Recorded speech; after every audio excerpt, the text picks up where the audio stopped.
Assalamu alaikum wa rahmatullahi wa barakatuh. So the question is it haram to spank your children? Of course, to answer this question, what we're going to be basing our answers on, of course, if we're going to call it, is it ethical? Is it not ethical?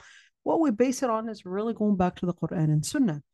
And there are two ahadith, basically, and of course, the general ayat. So I'll explain a number of different things. So here's hadith number one that you could see. Hadith number one is basically narrated by Abu Dawood. That, of course, you could see that this hadith, أمروا أولادكم بالصلاة وهم أبناء 7 سنين واضربوهم عليها وهم أبناء 10 وفرقوا بينهم في المضاجع. The Prophet ﷺ, quote, said, order your children to pray at the age of 7. And the word is وَضْرِبُوهُم. وَضْرِبُوهُم can actually be a very comprehensive word, which can be as giving a small spank and can really be something that is rather too strong of a spank. So we're going to get to, well, what are the conditions? Okay. وَضْرِبُوهُمْ عَلَيْهَا وَهُمْ أَبْنَاءُ 10, and basically spank them at the age of 10, that is, if they don't actually comply to the command for performing their prayers. وَفَرِّقُوا بَيْنَهُمْ فِي الْمَضَاجِعِ, and separate between them, of course, during their sleep, to avoid any child molestation and to avoid any misconduct. So even while they're asleep, just make sure that you're separating between them. So anyhow, so this is hadith number one. The second hadith is basically the story. Remember the story for Sayyidah Aysha when she lost her necklace, basically, and they went into the battle, and Sayyidah Aisha loses her necklace in the middle of the way. They think she's still on that camel, but then they basically sent some group of Sahaba in order to search for the necklace. So Sayyidah Aisha tells us the story, and she said that Abu Bakr as-Siddiq, he basically came to Sayyidah Aisha really angry at her and said, what did you do? And he basically, the Prophet ﷺ was, Sayyidah Aisha, her father, Abu Bakr as-Siddiq, was telling her, well, what you had done was basically stop the Prophet ﷺ and the people. We don't have enough water. In other words, everybody is dehydrated. Abu Bakr as-Siddiq comes in, and the Prophet ﷺ basically has his head on Sayyidah Aisha's lap, and he comes to Sayyidah Aisha basically and starts basically getting angry to Sayyidah Aisha, telling her, you had basically stopped the Prophet ﷺ, you had kept the Prophet ﷺ and the people, they don't have much water, and now they are really dehydrated in this remote place, just in search for your necklace. So that's when Abu Bakr as-Siddiq goes farther than, let's say, an oral rebuke, at least, to his daughter Sayyidah Aisha, and actually goes physical. So the way he went physical was basically kind of give her a poke with his own hand right on her waist. And she said, the only thing that prevented me from moving was really because the Prophet ﷺ was resting on my lap. You could see this hadith is actually in Sahih al-Bukhari. So, of course, now you look at these two hadith, and of course, certainly the general idea in the Quran, in where there's the maqasid al-sharia, in where certain let's call it corporal punishment is actually permissible in Islam. Certain corporal punishment is permissible. But here's the thing. Of course, even that corporal punishment, that wouldn't necessarily include the children. In fact, it doesn't include the children because they did not reach the age of taklif, or the age of being held accountable. So therefore, to use that as an evidence that, yes, we can use corporal punishment as a form of discipline, the evidence is that we've got corporal punishment that was actually permitted in different crimes in Islam. And certainly the children are not considered committing a crime because they are definitely not mature enough to understand the consequences of their behavior. looking at these two hadith, you could see, let's see, Ibn Hajar al-Asqalani, who's actually a very well-known hadith in his famous book, Fath al-Bari, he says, quote, وفيه تأديب الرجل ابنته, in within that quote that is within this hadith, in where you could see that it is permitted that the father would discipline his daughter, whether she was married, older, or even living in her own house.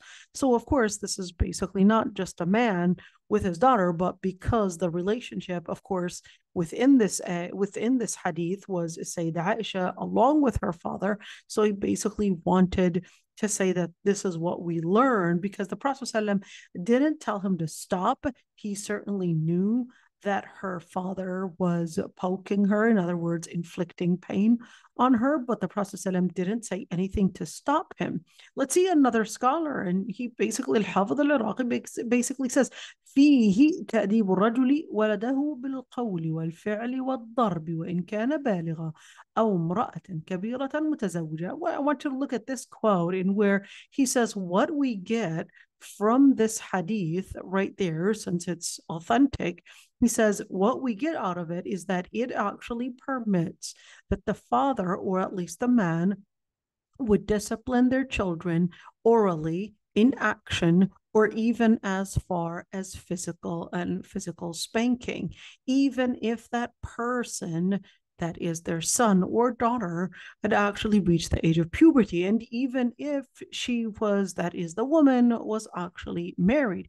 So what you're looking at right there, in where they're all trying to derive the ruling not from their own understanding of what they think a good intuition would be in proving the ruling, but they actually wanted to base it based on the text. Now, this is extremely important to understand, and where in order for us to consider something as ethical, something as something that is permissible, we go back to Quran and Sunnah, and not necessarily to what interpretations different psychologists might say, etc. But we can benefit from that. But before we even turn to what these experts, at least within that field of child psychology, would say, we would first have to see their words in the light of Quran and Sunnah. So now we're looking at this piece of it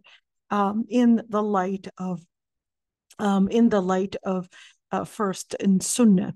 Let's see, Ibn al-Jawzi basically said, well, what you're seeing is that the father in general, or the mother, of course, they're generally supposed to be dealing with the children in gentleness, in basically disciplining them, in teaching them, and only if necessary, they may spank them in order to force them to embrace the best manners. But of course, it's important to understand that even when we're speaking about spanking, we're not spanking in a way to inflict pain, and certainly it is impermissible to cause or inflict any harm to the body, any broken bones, or even any bruises on the body, or even any puncturing into the body, or using, of course, different methods of spanking, is all supposed to be looking at what might this lead to. If it's leading harm to the body or even harm to the person, of course, children don't come with instruction manuals. So it's really important to understand that one child may be disciplined more through talking to them than actually spanking them. And of course, when we're speaking about spanking, we're actually talking about the type of spanking that does not lead to harming the body, that does not lead to even harming them psychologically.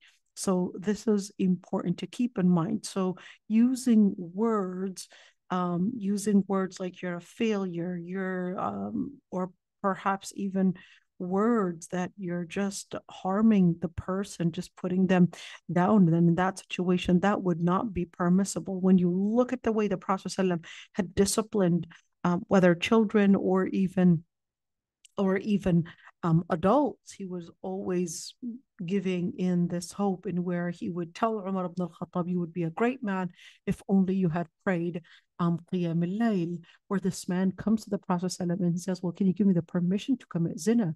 And the Prophet ﷺ just tells him, well, would you want something like this to happen to your mother, your daughter?